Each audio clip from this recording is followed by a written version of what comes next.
믿음의 주요 또 온전하게 하시는 이인 예수를 바라보자. 그는 그 앞에 있는 기쁨을 위하여 십자가를 참으사 부끄러움을 개의치 아니하시더니 하나님 보좌 우편에 앉으셨느니라. 아멘.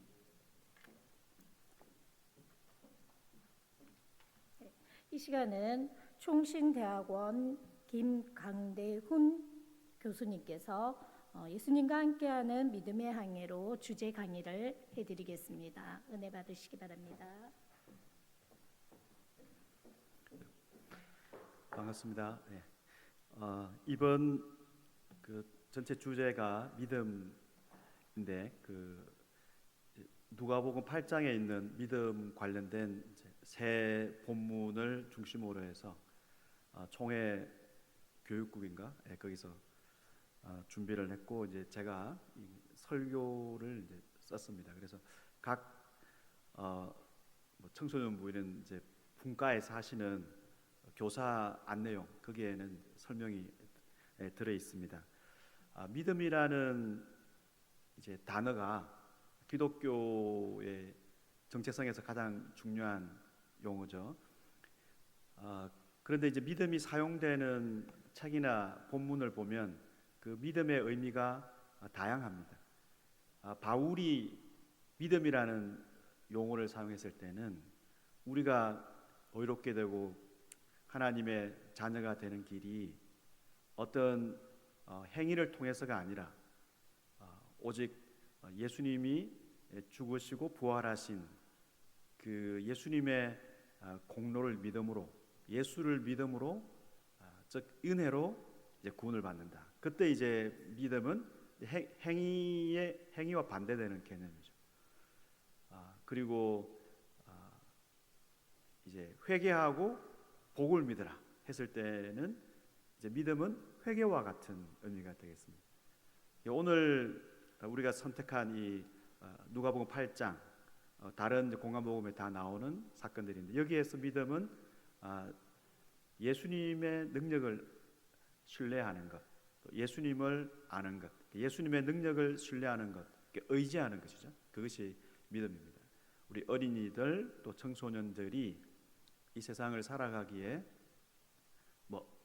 어른들도 어렵지만 청소년들이 많이 힘들고 그래서 제가 지난주에 이번 주에 방송을 보니까 제가 찾아보지는 않았지만 2,000명이 이제 죽는다. 이게 제가 한번 확인을 해봐야 될 정도로 너무 많이 200명인가 2,000명 굉장히 많이 죽는 일단 자살률이 아이들이 OECD 국가에서 계속 제일 높죠. 그 자살의 가장 큰 요인은 공부입니다. 모든 국민이 그 어떤 대학 진학에 몰두하다 보니까 사람이 이제 태어날 때부터 어떤 능력이라는 게 다 다양한데 다 공부를 다 잘할 수는 없잖아요. 그런 세상은 존재하지 않죠. 그런데 이제 다 공부를 잘하도록 하고 그 공부 잘 안 되면 이제 어릴 때부터 포기를 하고 자기 미래도 안 보이고 그러니까 거기에서 오는 좌절감 때문에 학생들이 어려움을 겪고 있습니다. 그래서 이 믿음을 얘기할 때는 좌절이라는 상태를 생각해 볼 필요가 있습니다. 우리가 이제 죄인으로서의 그 인간 이해가 기본이죠.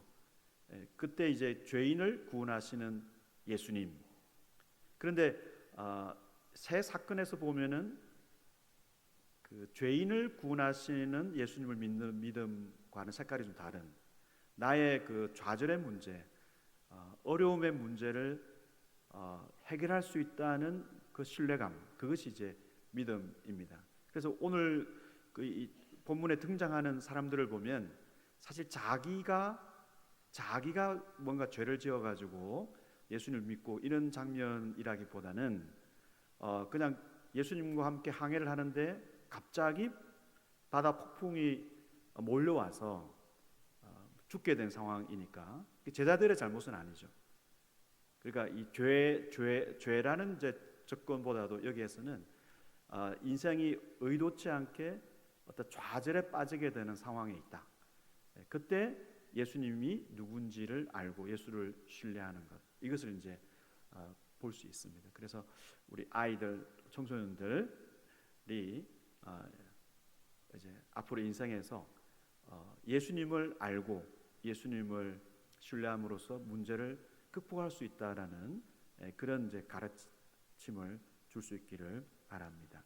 첫 번째 사건 이제 들어가기 전에 이 사건이 이제 나오게 된 앞에 있는 배경을 쭉 보면은 예수님이 씨 뿌리는 자 비유를 말씀하세요. 이제 좋은 땅이 있는데 땅이 네 종류가 있죠. 토질인 네 종류의 토질이 있는데 좋은 토질은 씨를 8장 15절을 보면 좋은 땅에 있다는 것은 착하고 좋은 마음으로 말씀을 듣고 지키어 인내로 결실하는 자니라. 예수님의 제자들은 좋은 땅입니다. 나머지 땅은 열매를 못 맺기 때문에 좋은 땅이 아니죠. 제자들은 부족하지만 좋은 땅입니다. 그런데 말씀을 지킴으로써 더욱더 많은 열매를 맺는 것이 제자의 삶입니다.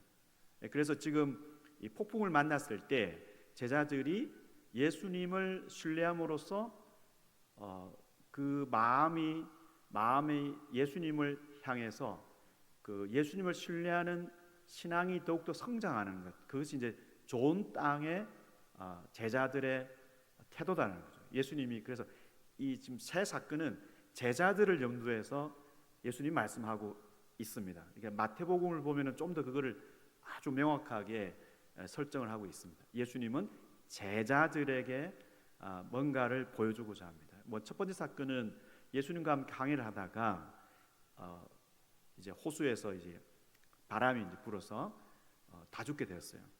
잘 아시는 내용이죠. 그런데 예수님이 여기에서 이 장면을 자고 있습니다. 제자들은 예수님이 함께 가자 그래서 이제 같이 갔는데 자기들이 의도하지 않게 폭풍을 만나서 죽게 되었습니다. 이때 이제 제자들이 예수님을 깨웠습니다. 근데 예수님이 제자들에게 이 상황에서 무엇을 알려주고자 하는가, 이걸 우리가 생각해 봐야 돼요. 예수님이 하나님을 의지하기 때문에 주무시고 계셨고, 그래서 제자들도 예수님처럼 하나님을 의지하자, 그걸 지금 본문에서 말하고 있겠습니까? 예수님이 너희 믿음이 어디 있느냐 이렇게 이제 말씀하셨습니다. 그들이 놀란 것은 이분이 누구이기에 바람과 물을 명령해서 잠잠하게 하는가, 예수님이 누군가에 관심을 두게 되었습니다. 그러니까 예수님이 하나님을 의지하기 때문에 편안하게 잔 것이 아니라 예수님이 하나님이시기 때문에 그 폭풍이 예수를 제압할 수 없었고 공격할 수 없었기 때문에 예수님이 편안하게 주무신 것입니다. 그러니까 예수님이 하나님을 의지해서 주무신 것이 아니라 예수님이 하나님이시다. 이제 그 구약 배경이나 또 예수님 당시에 그 이 유대교 배경을 보면은 이 바다를 잠잠하게 할 수 있는 분은 하나님밖에 없습니다. 그래서 이제 이스라엘 민족 자체도 자기들이 출애굽을 할 때도 바다를 통해서 왔고, 모든 어려움을 표현할 때 그들은 바다 가운데 있다, 바다에서 뭔가 이렇게 폭풍이 몰아치고 우리를 삼키려고 한다, 그런 이제 은유적으로 표현을 많이 했습니다. 그때 이제 하나님께서 나타나셔서 그때 유명한 이제 나는 여호와다, 뭐 나는 그다, 이렇게 이제 말씀하시면서 그 이스라엘 백성을 구원하시고 이렇게 하십니다. 그러니까 여기에서 제자들이 목격한 예수님은 이건 분명히 하나님이 하시는 모습인데, 바다를 잠잠하게 하는 것은 하나님이 하시는 행동이고 하나님 외에는 할 수가 없는 일인데 예수님이 이 일을 하시는 거죠. 그래서 제자들이 예수님을 다시 생각하게 되었습니다. 그래서 믿음이라는 것은 예수님이 누구신가를 모르다가 이제 비로소 이해하게 되는 상태가 믿음입니다. 그래서 예수님을 믿는 것이죠. 우리가 예수님을 생각하면은 뭐 중보자, 그렇죠, 중보자 맞죠. 친구, 뭐 여러 가지 볼 수 있지만 근본적으로 예수님은 하나님이시다. 이것을 예수님이 보여주고자 하셨습니다. 그래서 유대인들이 구약의 기초에서 또 유대교 상황에서 자기들이 하나님, 여호와 하나님 외에는 어떤 존재도 하나님 될 수 없죠. 그거는 우상 숭배고 있을 수 없는 일입니다. 하나님 외에는 다른 신이 존재할 수가 없다. 그것이 그들을 지탱하는 믿음이었습니다. 그런데 제자들이 지금 목격하는 것은 하나님이 아니고서는 이 일을 할 수 없다. 예수님을 이제 점점 알아가게 되는 과정입니다. 그래서 이제 마태복음을 보면은 다시 한번 바다 위에서 예수님이 바다 위로 이제 그때 걸어오죠. 바다 위를 걸어오는 것도 하나님만이 하시는 일이죠. 하나님만이 바다를 걸어옴.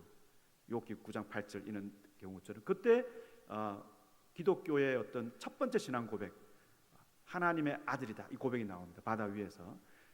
그러니까 지금 예수님이 누구신가? 우리 아이들, 어린이들이 배우고 있는, 청소년들이 배우고 있는 예수님은 누구신가? 예수님은 하나님이시다. 그래서 우리가 이제 성자 하나님이다 이렇게 하는 거죠. 그러니까 제자들은, 우리는 이제 교회 다니면서 예수님이 하나님이시다 믿고 있지만 사실 유대인들은 그게 불가능합니다. 그러니까 점점 예수님을 만나가면서 예수님이 하나님이시라는 고백이 막판에 이제 마지막에 이렇게 나오게 되는 거죠. 부활하신 이후에 본격적으로 이제 그 신앙 고백을 하게 됩니다. 그러니까 이 과정 중에 있는 것입니다. 예수님이 누구신가? 예수님은 하나님이시다. 우리 이제 교재를 보면 전능하신 하나님이다, 예수님을. 그거는 이제 표현이 잘못됐는데, 원래 전능하신 이 표현은 뭐 계시록에서 하나님에게만 사용되지 예수님에게는 전능한 이런 표현을 좀 쓰지는 않습니다. 전혀 쓰지 않습니다. 그렇게 너무 과하게 쓸 필요는 없고 예수님이 하나님이시다. 바다를 잠잠케 하시는. 그러니까 제자들이 잘못한 거 없죠. 여기서 배를 타고 같이 가다가 의도치 않게 폭풍을 만날 수 있다. 예수님과 함께 있더라도 그때 우리가 이 좌절의 상황에서 어떻게 해야 될 것인가? 예수님을 의지하게 되면은 그때 예수님을 새롭게 만나게 되는, 특히 내 문제를 해결하는 예수님을 만나게 된다라고 말할 수 있겠습니다. 근데 여기서 이제 예수님을 만나면 공부를 잘할 수 있다. 이렇게 이제 가면 네, 열심히 이제 기도하고 공부해도 한계가 있습니다. 그래서 뭐 좀 더 잘 오를 수는 있지만 다 경험해봤잖아요. 예? 그러니까 가다가 공부 이렇게 접근하면 안 되겠죠. 예, 더 좌절할 수 있습니다. 예. 그 다음에 두 번째 사건은 이 두 번째 사건은 이제 그라사 광인, 그 이제 군대 귀신이 들린 사람이죠. 이 사람도 이 장면에서 이제 믿음을 이제 찾아내기 힘들어요. 사실은. 왜냐하면 그라사 광인이 예수님을 어떻게 믿습니까? 그래서 처음에 이제 이 교재를 적을 때 그 팀에서 여기서 이 그라사 광인의 믿음을 이제 했어요. 그래서 제가 감수하다가 그라사 광인은 미친 사람인데 여기서 어떻게 믿음이 생기지? 믿음이 생기지가 않죠. 그래서 그라사 광인의 믿음은 여기서 전혀 보이지 않습니다. 예수님이 이 사건을 통해서 무엇을 알려주고자 하는가? 여기에서도 제자들에게 지금 초점을 맞추고 있습니다. 예수님이 제자들과 함께 배를 타고 그 교재를 보시면 이 학년별 교재 보시면 그 지도가 나오는데요. 그 가버나움에서 그 이제 아래쪽으로 동쪽으로 배를 타고 이제 오다가 광풍을 만났죠. 왜 그러면 제자들은 배를 타고 광풍을 뚫고 그라사에 왔는가? 그라사는 이방 지역입니다. 유대인들에게 이방 지역이라는 것은 부정한 곳입니다. 유대 사회를 이끌어가는 기본 전제가 정결하냐 부정하냐. 왜냐하면 우리가 정결한 땅을 만들어야 하나님께서 우리 정결한 백성을 구원하신다. 이것이 이제 유대인들의 기본 구원관입니다. 구원관. 유대인의 구원관은 부정한 자를, 죄인을 구원하는 구원관이 아니고 알곡을 구원하는 것입니다. 알곡을. 예수님이 그걸 이제 무너뜨리시는 거죠. 그래서 깨끗한 땅에서 깨끗한 음식을 먹는 깨끗한 백성이 되어야 하나님께서 깨끗한 백성을 구원하시고 더러운 백성을 몰아내신다. 이것이 유대인의 기본 구원관입니다. 그러니까 이방 땅에 가는 것은 사실은 어려운 일입니다. 유대인들이 이방 땅에 선교를 하기 위해서 가고 그런 것이 거의 없었어요. 유대인들의 생각에는 이방인들이 회개하고 개종을 하든지 해가지고 유대교로 들어와야지, 시온으로 와야지, 우리가 복음을 자기들이 생각하는 그 유대교를 전하러 온 사방으로 다니고 그런 것을 극히 드물었습니다. 왜냐하면 이방 땅은 더러운 땅이에요. 근데 예수님은 그라사라는 그 이방인들이 살고 있고 거기에서 유대인들이 부정하다고 생각하는 돼지를 치고 있는 곳에 그 데가볼리라고 하지 않습니까? 그 여기가 그 데카폴리스, 그러니까 10개의 도시로 구성되어 있는 그 이방 지역으로 예수님이 가시는데 그 지역에 로마 군대가 주둔했고 그 로마 군대를 장악하고 있는 그 이 군대 귀신들이 한 인생에 들어가 보는 것입니다. 그래서 이 사람이 너무 막 이렇게 강력한 힘으로 사람들을 괴롭히니까 사람들이 그냥 같이 살 수 없다 그래서 이 그라사 광인이 그냥 무덤가에 살았죠. 그라사 지역도 이방이니까 부정하고 무덤도 죽은 자들이 있으니까 부정한 곳. 그런데 그 부정한 땅에 더러운 영이 들어왔죠. 귀신이 더러운 영이니까 더러운 영이 6,000마리가 그냥 들어와 있으니까 완전히 더러운 사람을 예수님께서 만나셔서 이 사람을 힘으로 그냥 예수님이 제압해가지고 귀신을 쫓아내셨습니다. 이 장면은 제자들에게 주는 바가 있죠. 예수님이 광풍을 뚫고 왜 거기까지 가시는가? 사람들이 쓸모없다고 생각하는 그 한 사람, 사회에 도움이 안 되는 그 한 사람 없어도 전혀 상관이 없고, 그래서 오히려 사람들이 예수님이 이런 일을 계속하면 큰일 나니까 예수님 보고 이제 다른 데 가라고 쫓아보낼 정도로 그 사회에 정말 아무런 가치가 없는 이 한 사람을 살리기 위해서 예수님이 제자들을 대동하고 호수를 건너서 한 사람 살리고 다시 다른 일 안 하시고 다시 돌아가요. 사회에서 쓸모없다고 생각하는 사람이 예수님을 만났을 때 이렇게 변화되고 가족에게 기쁨이 됩니다. 예수님이 이 사람이 자기를 따르고자 했을 때 예수님 발치에 앉아 있기 때문에 이 사람 제자입니다. 발 앞에 앉아 있다라는 이 모습, 이 태도 자체가 제자를 말합니다. 마리아가 발치에 앉았다, 말씀을 듣는다, 제자라는 거죠.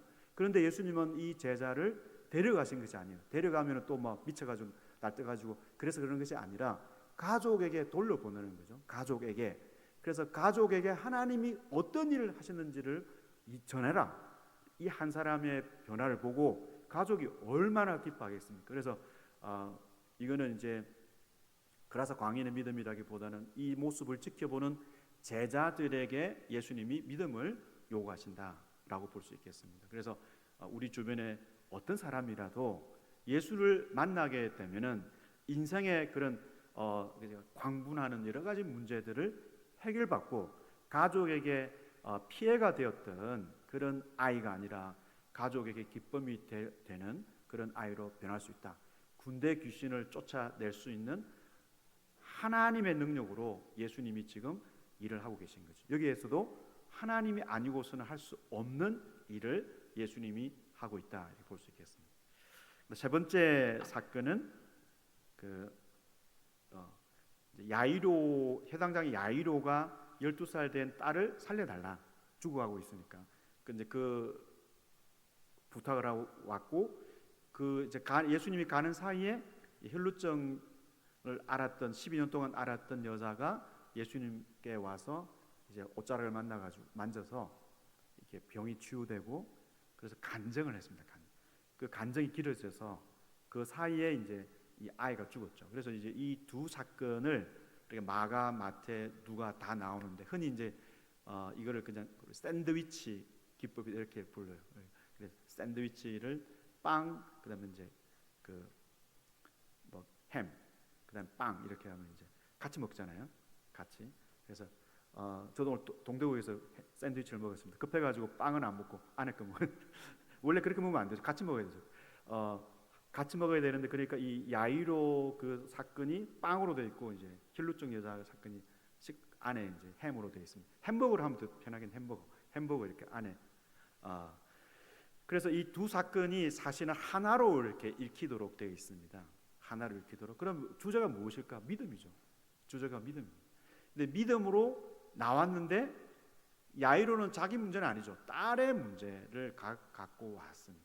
우리가 이제 믿음으로 나오는 장면들을 보면 그 중풍 병자 사건도 그렇고 아주 중요한, 믿음에 있어서 아주 중요한 사건이 수르보니게자 사건입니다. 굉장히 중요한 사건인데, 그 예수님이 이방 땅으로 넘어가서 수르보니 여자를 이제 그 딸을 살리는 그 귀신을 쫓아내는 장면들 보면 다 예수님께 온 사람들이 자기 직접 문제가 아니라 뭐 자기 가족, 딸 문제라든지 하인의 문제라든지, 그러니까 예수님은 그 다른 사람을 위해서 나오는 사람의 믿음을 보고도 그 사람을 해결해 준다, 문제를 해결해 준다. 이걸 우리가 알 수 있죠.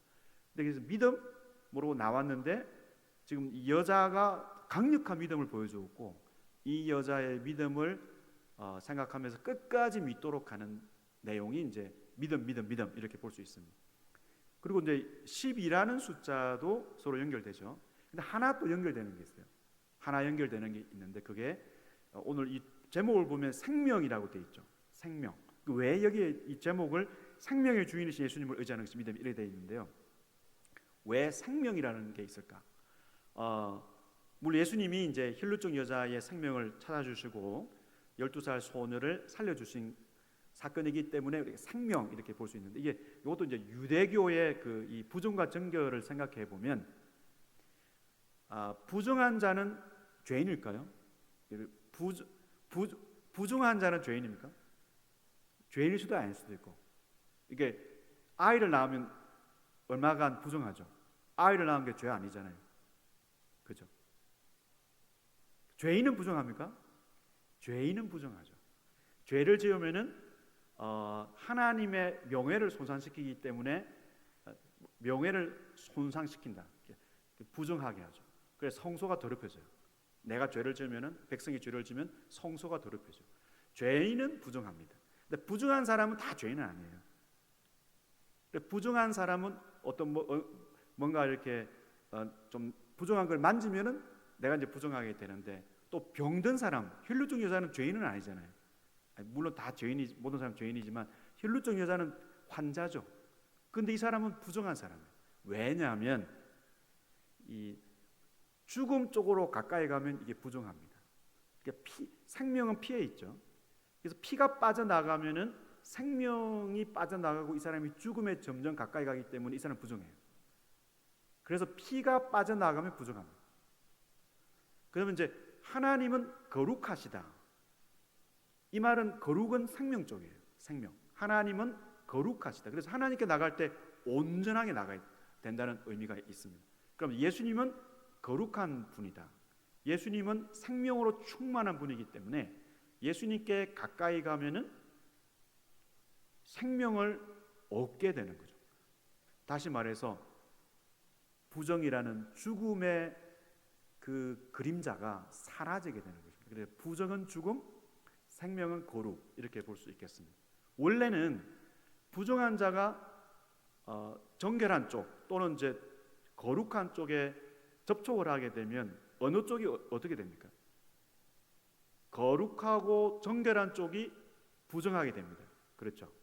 그래서 이제 부정한 사람들, 그 병자들, 나병 환자들, 이 사람들은 다 멀리 보냈잖아요. 왜냐하면 이 사회를 부정하게 만드니까. 그러니까 접촉을 하면은 부정한 쪽이 전염되는 것이 아니라 부정한 쪽이 이쪽을 전염시키니까 무조건 격리를 해야 됩니다. 무조건 격리. 바이러스가 부정한 쪽에서 거룩한 쪽으로 오기 때문에. 근데 처음으로 예수님이 이 거룩한 쪽에서 부정한 쪽을 접촉을 했는데 전염이 역전이 돼버린 거죠. 전염이 역전이 된 거예요. 그전까지는 전염이 항상 부정한 쪽에서 정결한 쪽으로 접촉을 했다는 거죠. 그래서 격리를 했는데 이제는 격리가 필요 없죠. 왜냐하면 예수님이 접촉하는 사람마다 생명을 얻기 때문에. 그래서 이 사건은 처음으로 부정한 쪽에서 정결하신 거룩하신 예수를 만져가지고 예수의 그 생명이, 거룩이 생명이니까 생명이 이 여자에게 오게 된 사건입니다. 전염의 역전이 복음서에 나타나는 귀신 쫓아내는 것, 그 다음에 치유 사건 핵심입니다.